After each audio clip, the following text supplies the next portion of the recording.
I want to show you some quilts that I've made using strips cut on the bias. Some are going to be done into bias bars so that they're stems on applique, and some might be a bias strip that's used on the binding of a quilt. So on the first quilt, you'll see just a little piece of it here, and that's going to be a stem on the quilt. You'll do that a lot in applique.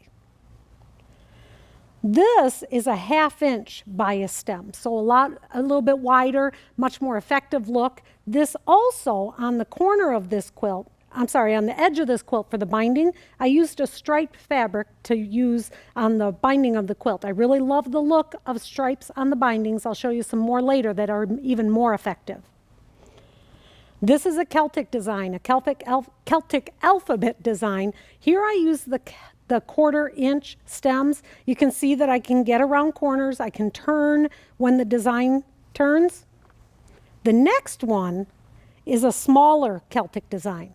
Now this was done using 3/16 inch stems, so they've got to be more delicate, and the reason they need to be smaller is because the turn is going to be tighter, and if it's a 1/4 inch, you're not able to get this tight of a turn.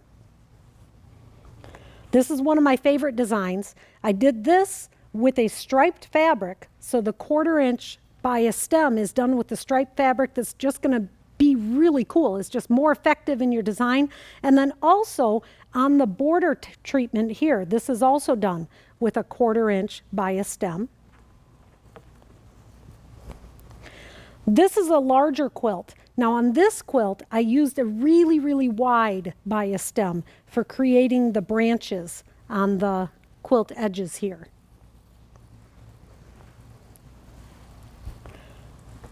This quilt was using bias stems for this border, how it tangles around and it goes over and under. Really, really creative use of the 1/4 inch bias stem. Here I've used it in 2 places. So here's the applique that we've been talking about, but this is one of the really fabulous uses of a striped fabric cut on the bias for the binding of your quilt. One of the things I always say is all the cool kids cut their bindings on the bias when it's a stripe. It just looks so cool. One of the most traditional uses of a bias edge binding is on a double wedding ring. Anytime the binding actually has to go around a curve, you must cut the strips on the binding, otherwise your binding just won't go around the curve. So on a curved quilt like a double wedding ring or a quilt that possibly has a scalloped edge, you have to cut the strips on the bias. What makes this one double cool is that it also is done with a stripe, and the stripe just looks really effective on the binding of a curved quilt. And this is also a double wedding ring. So again, I use the bias cut strip for the binding on the quilt. You've seen some of the quilts that I use the bias strips in. Now I want to talk to you a little bit about how to cut those strips. In the package that comes with the Collins pressing bars, there's 5 sizes, all the way from a very small 1/8 inch size all the way up to a 1/2 inch size. Honestly, I haven't quite figured out how to use the 1/8 inch size, so I'm not going to talk about that one. It's just too small. I can't figure out how to do the pressing technique and hide the seam underneath. The basic math for the cutting of the strips for these other sizes is to take the width of the strip and add a seam allowance to both sides. So basic for the 1/2 inch wide strip is a 1/2 inch to go around the top side, a 1/2 inch around the bottom side, and 2 1/4 inch seam allowance. So you've got a 1/2 inch stem, you double it, so you have 1 inch plus your 1/4 inch seam allowances, makes it a 1.5 inch strip. The strip that we're going to use for the technique, the strip that we're going to use for the quilt we're making now is the 1/4 inch stem. For that strip, I like to add a little bit more than just the 1/4 inch seam allowance. So I've got a 1/4 inch stem, I'm going to double it, so now I'm at a 1/2 inch. Now I'm going to add the 2 1/4 inch seam allowances, that's another 1/2 inch, and an additional 1/8 inch. That's going to make the trimming of the seam allowance a lot easier. When I get to that part of the technique, I'll explain why. Now I'm going to cut the strips. So this is the piece of fabric that I already cut on the bias. So I'm going to be cutting on the 45-degree angle. I already straight cut off my edge. Now I'm going to cut the 1 1/8 inch wide needed to make the 1/4 inch stems. lining it up at 1 1/4. I'm going to cut. Now I could use power cutting here. The math isn't that hard. Instead of 1 1/8, I could do 2 1/4. Then I could do 3 3/8 and 4 1/2. So with power cutting, we add the strips together. Start at the measurement that's all the strips added together, in this case, 4 1/2. Slide to the left, this time to 3 3/8. To the left again to 2 1/4. And now the final cut, 1 1/8. Now I have quite a few 1/4 inch or strips needed for the 1/4 inch. Each one of those cuts gets me 2 strips. So I've got about 12 now, which is going to be plenty for this quilt. Now we're going to go to the sewing machine, and I'm going to show you how to set your sewing machine up to really quickly sew these strips together. Now I'm at my sewing machine. I'm going to show you how I position my needle for sewing these strips on this machine. I'm going to first take my 1/4 inch bar and I'm going to lay it next to the seam guide. And the seam guide, like always, is just lined up with the edge of the foot. Now I'm going to lower the presser foot. So now the seam guide is secure under the presser foot with the edge of it just to the right of my sewing machine presser foot. Now I'm going to move the needle to the right just enough so that it's obviously not hitting the bar. That would be a very bad thing. You want it just to the side of the bar. That way you know your seam is correct. Lift the presser foot and take the bias stem out. And now we're going to take those strips that we cut earlier. Remember, we cut these 1 1/8 inches. And we're going to fold them right side out with the fold on the right hand side, which might seem odd, but trust me, it works. We're going to put it under the foot. And the fold of the fabric is actually going to be butting up to the seam guide so that when I sew,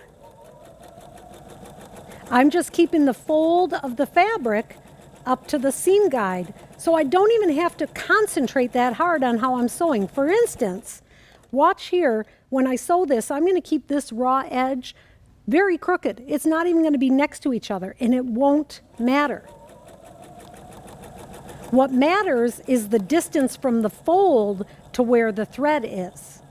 All right, now we've sewed our strips together for our 1/4 inch bias bars. And this is what it should look like. From the fold to the seam is the 1/4 inch. And then this is our seam allowance. And this is why I add that extra 1/8 inch, because now we have to trim this seam to just an 1/8 inch. And if I found that if I do the 1/4 inch bars with just a 1 inch strip, there's so little to trim off that I can't trim a neat seam. So when I'm trimming it, I'm going to come here and I'm going to trim that seam to be just an 1/8 inch from that thread. Now, if you're working with the wider bias stems, you're making maybe the 1/2 inch, you don't have to even trim it. That 1/4 inch seam allowance will hide beautifully behind the 1/2 inch bias stem. If you're doing the really narrow one, you have to make it an even narrower seam allowance because you need that seam allowance to be completely hidden behind the stem that you're creating. All right, out here to the end. Now we're going to take the bias, the bars, the pressing bars, and this is the 1/4 inch pressing bar, and I'm going to take my stem and I'm going to slide it onto the bar.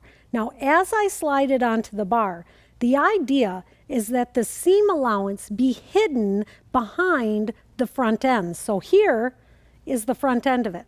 You can't see any of that seam. You don't have any of those raw edges poking out. If you do, you need to either go back and trim your seam a little narrower or adjust where the seam is on the bar. So if I push this too far down, I'm going to see the raw edges. So I want to have this seam be just a tad below the end of the bar. Now I'm going to actually push it on. As I'm pushing it on, I'm keeping that seam in the same place. All right. Now I talked about earlier when I was cutting those strips that I like to use the 1/2 inch, or I'm sorry, a 1/2 yard of fabric. If you try to do this with more than a 1/2 yard, maybe 5/8 of a yard of fabric, by the time you get this all pushed onto the bar, there's no room. The bar actually runs out of space. So this is a ½ yard of fabric pushed on the bar, okay? Now we go to the pressing. It's important when you do the pressing that you take the steam off. If you have steam on, your fingers are so close to the tip, you will burn yourself. You will not want to do this ever again. So we're going to very easily take off about 2-3 inches of it and bring the iron down and glide the iron. Now keep the iron in place as you shove more of the stem off the bar. Move the iron up. Slide more down. Move the bar out, slide the iron up. So you'll get into a rhythm when you're doing this. When you get to about halfway or so, you're going to have to stop and move the iron off and gather that stem down toward the tip again. There. Now I can put the iron back on, slide off some of the gathers here. Be really cautious that you don't tug on the bias bars. If you tug or pull too much of what you've done, you're going to stretch out the bias and you won't be able to make the cool curved designs that you're wanting to do. Almost to the end.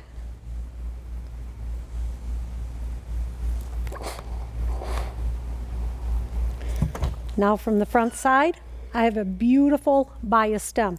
With this stem, I can make really cool curved designs for fabulous applique. Now in some upcoming segments, I'm going to show you how you actually baste these stems down onto your design. Hope you enjoyed it.